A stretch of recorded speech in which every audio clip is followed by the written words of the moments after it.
Number one ये कहूँगा कि art is alive, which is I am very happy कि जो भी टाइम में यहाँ था कोई अपने फ़ोन पे नहीं था, सब पिक्चर्स देख रहे थे, so that fell good. Mental health, I go on all platforms talking about mental health, talk about drugs, because ये सब रियलिटी है और हमें ये चाहिए कि रियलिटी को फेस करें हम, ताकि हम उनसे भागे नहीं. Why run away from reality? And अगर म्यूजिक और आर्ट मिक्स हो जाए, it is a different thing all together. अब मुझे अभी एक चित्र बनाना है, शांत बैठ के बना रहा हूँ, और यही चित्र, यही कॉन्सेप्ट अगर मैं म्यूजिक के साथ बनाऊँ, मेरे कलर्स में डिफरेंस आएंगे, मेरे मेंटल स्टेट में डिफरेंट आएंगे. और यही हमारा जो मेंटल हेल्थ है, हम वही इग्नोर कर रहे हैं क्योंकि हम दुनिया को सेटिस्फाई करना चाहते हैं all the time. Forget about the दुनिया, think about yourself, because nobody in your family can help you. You yourself have to reach out. I've come as a music therapist to talk, but I came here, I was surprised. What fantastic art, you know. So let's make a community of artists. We all are artists, including even the audience. We all are artists in some field. Let's take that ahead. Sir, youth को क्या कहना चाहेंगे जो आजकल mobile में busy रहते हैं, outdoor game करके इंडोर गेम में बिजी रहते हैं, क्या कुछ कहना चाहेंगे आप? मैं कुछ नहीं कहूँगा, कुछ नहीं कहूँगा. Youth is doing fantastic. मैं सिर्फ एक चीज कहूँगा, काश आपका इंटरनेट 2 घंटे के लिए बंद हो जाए, आपको खुद सब समझ में आ जाएगा. My friends, there is so much fun outside the phone. We are getting disconnected from people. We are getting disconnected from ourselves. हम फुल टाइम व्हाट्सएप पे है, यूट्यूब पे करो. मैं नहीं बोलता मत करो, सब करो, बट थोड़ा फैमिली के साथ थोड़ा बाहर जाओ, खेलो, डू सम फिजिकल एक्टिविटी. ऐसे नहीं कि जाओ जिम ज्वाइन करो, 1-2 लाख रुपया स्पेंड करो, ट्रेडमिल पे भागो. कितना बोरिंग लगता है. ट्रेडमिल पे वहीं भाग रहे हो, आधा घंटा भागते हो वहीं पे हो. अरे बाहर जाओ, कोई एक्टिविटी करो, क्योंकि आपका दिमाग वहाँ खुलेगा. हम YouTube से इंफॉर्मेशन ले सकते हैं, but what about the knowledge? Knowledge is in nature. Go out. When it comes to drugs, I am not saying this is bad or that is bad. We all, but do you need it? Want तो सबके होते ही हैं. मुझे तो want है, मुझे तो ये चाहिए, मुझे तो वो चाहिए, पर उसके बाद क्या? What you need is not that external chemical inside your body. What you need is internal happiness, and that only happiness can only happen if you have a conversation with real people and not only on the phone. That's my only message to youngsters. Remove some time for yourselves. Splash के लिए क्या कहना चाहेंगे जो 51 artist को एक मंच पर लेकर आई है? Phenomenal. Phenomenal. I've been to a lot of art exhibitions. I think Splash is, I don't say it's getting there, Splash is already there. The only thing is we need more people to put a real thought on something that is so artistic with these young artists, old artists, very old artists who are actually showing their expressions. So in fact अगर कोई audience भी, अगर यहाँ पे audience को अगर आप pen paper दे दो, पेंट ब्रश दे दो, they have an art of its own. Please cultivate art, and I think Splash is being a very good platform for a lot of aspiring artists, a lot of audience. In fact, okay, I have come as a guest, but honestly बोलता हूँ, मैं आज शाम को paint brush उठाऊंगा जरूर, भले 10 minute कुछ भी करूंगा, पर उठाऊंगा जरूर. That is the inspiration I've got by coming over here. Art आपको कितना पसंद है? पेंटिंग करना कितना पसंद है? I don't want to say I'm a bad painter. I don't want to say I'm a good painter. मैं पेंट करता हूँ, not too much. तो my art is gone more into music.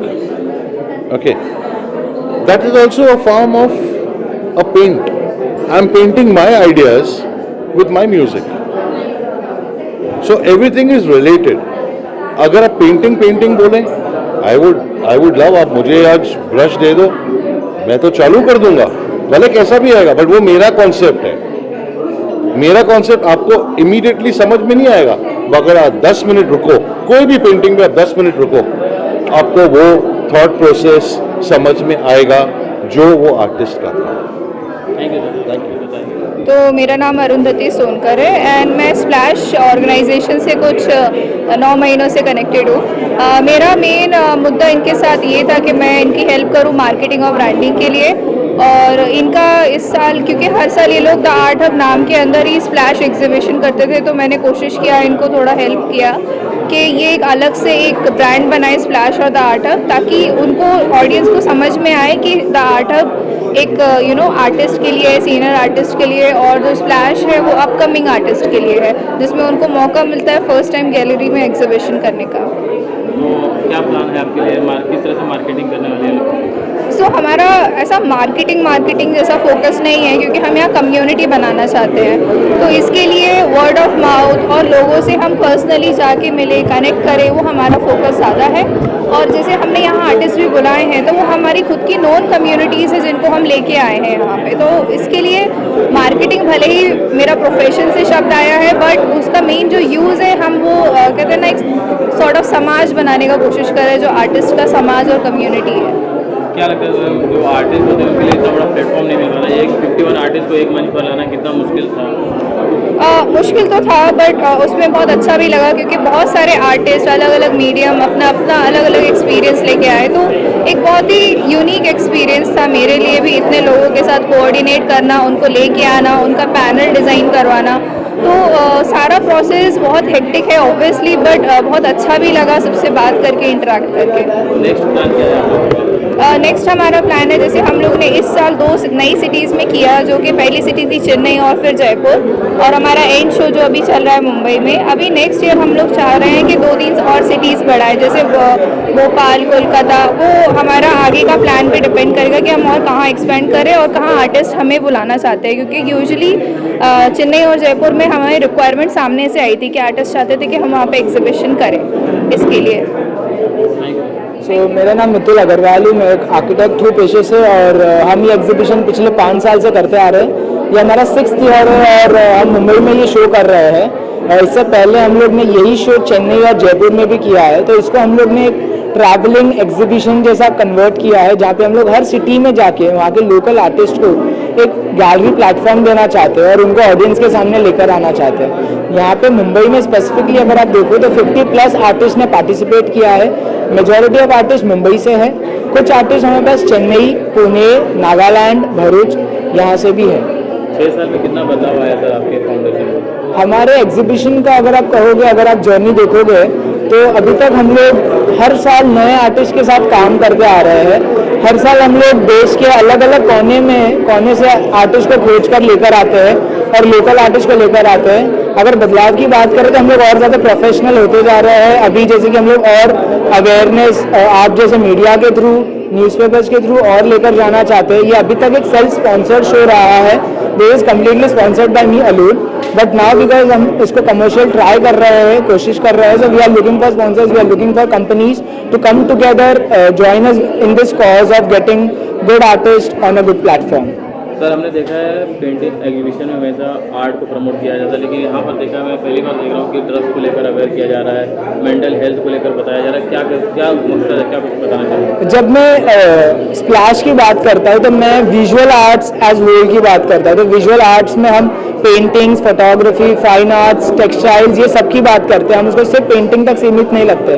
तो हम चाहते हैं कि आर्ट यानी कि फाइन आर्ट से रिलेटेड जो भी फील्ड्स है, वो सारे फील्ड को अगर एक प्लेटफॉर्म पे ले आया जाए, एस्थेटिक्स, आर्ट और थेरेपी, ये सारी चीज़ें अगर एक प्लेटफॉर्म पे ले आया जाए, तो आर्ट को एक अलग मकसद मिल सकता है, जो सिर्फ पेंटिंग्स के 4 कोनों से बाहर निकल के भी इंसान के रोज़मर्रा की ज़िंदगी में यूज़ किया जा सकता है। सो आर्ट को हम एक और बेटर यूज़ केसेस देना चाहते हैं। इसलिए आज हमारे शो में जयपुर में हम लोग ने इंटरेस्टिंग वर्कशॉप स्टोरी टेलिंग से रिलेटेड किए थे। आर्ट आर्किटेक्चर रिलेटेड हमने चेन्नई में किया था, और यहाँ पे हम लोग म्यूजिक, आर्ट और थेरेपी रिलेटेड शोज कर रहे हैं। मेरा नाम मधुर पड़वल है, और स्प्लैश के बारे में ये कहना चाहूँगा कि इतने सारे आर्टिस्ट लोग को एक प्लेटफॉर्म मिलता है अपना जो काम है वो शोकेस करने के लिए, तो सबसे पहले मेरी बधाई पूरे टीम के लिए कि ये प्लेटफॉर्म आर्टिस्ट लोगों के लिए क्रिएट करना बहुत बहुत ज़रूरी है, क्योंकि इन आर्टिस्टों और जैसे एग्जीबिशन देखने आ रहे, जो पेंटर देखने आ रहे, जो व्यूवर्स हैं, उनके बीच में का एक ब्रिज बन जाता है स्प्लैश बेसिकली। और मैं कहूँगा कि स्प्लैश जैसे काफ़ी सारे अगर इवेंट्स या फिर आर्ट एग्जीबिशंस अगर हम लोग होस्ट करने के लिए हेल्प करते हैं जस्ट बाय विजिटिंग, जैसे अपन आके देख सकते हैं, इन आर्टिस्ट को सपोर्ट कर सकते हैं, तो बहुत अच्छा होगा।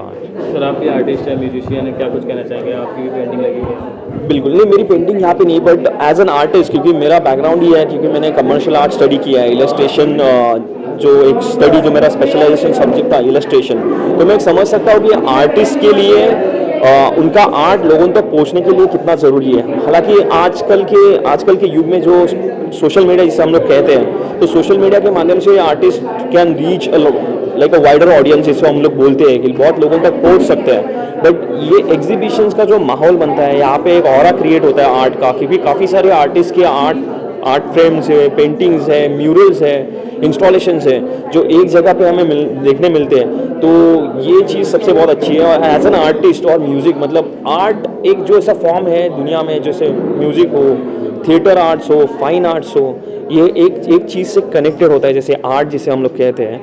और एज एन आर्टिस्ट मैं ये कहना चाहूँगा कि मुझे आज यहाँ पे आके बहुत अच्छा लगा। पहली चीज़ मतलब, क्योंकि इतनी सारी पेंटिंग जब हम एज एन आर्टिस्ट देखते हैं, दूसरे आर्टिस्ट लोगों का काम देखने से एक इंस्पिरेशन जो मिलती है, वो हमेशा लाइक आगे जाने में हेल्प करती है बेसिकली। तो इसलिए मैं सबको ऑल द बेस्ट कहूँगा। आपसे आखिरी सवाल सर, आज के समय में 51 आर्टिस्ट को एक मंच पर लाना कितना मुश्किल होता है पेंटिंग आर्ट को लेकर? ये काफ़ी मुश्किल है, क्योंकि इसके लिए एक स्पॉन्सरशिप या फिर फंड्स इकट्ठा करना है इतना बड़ा एग्जीबिशन मैनेज करने के लिए, तो काफ़ी मुश्किल है।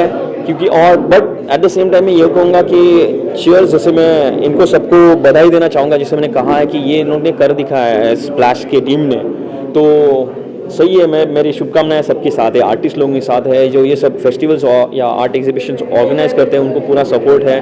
और मैं सबसे ये कहना चाहूँगा कि आप आपके दोस्तों को ये इन एग्जीबिशंस के बारे में बताइएगा, ताकि बहुत सारे लोग आके ये आर्ट देख सकते हैं। क्योंकि हमेशा मुझे और एक चीज़ यहाँ कहना चाहूँगा कि पेंटिंग के पीछे जो वैल्यू होती है, जो पेंटिंग सेल की जाती है, तो मुझे अभी कुछ दिन पहले मुझे किसी ने एक सवाल पूछा था कि यार कुछ पेंटिंग इतने लाखों में जाते हैं, तो इनका वैल्यू कैसे डिसाइड होता है? तो मैं एक चीज़ ज़रूर कहना चाहूँगा एज एन आर्टिस्ट होने के नाते, और ये सवाल का जवाब मैं यहाँ पे देना चाहूँगा कि एक पेंटिंग की वैल्यू हम लोग MRP के हिसाब से, रिटेल प्राइस के हिसाब से नहीं लगा सकते हैं। वो एक आर्टिस्ट की उसमें मेहनत होती है, और वो पता नहीं कि वो पेंटिंग उन्होंने 2 दिन में किया है, 2 साल में किया है, 20 साल में किया है, बट कोई भी पेंटिंग हो, एक ब्रश का स्ट्रोक हो, एक पेंसिल की लाइन हो, या सिर्फ कलर फेंके हुए हो, वो जब आप एक चीज़ अपनी जगह घर में जाके जब लगाते हो, तो उस चीज़ से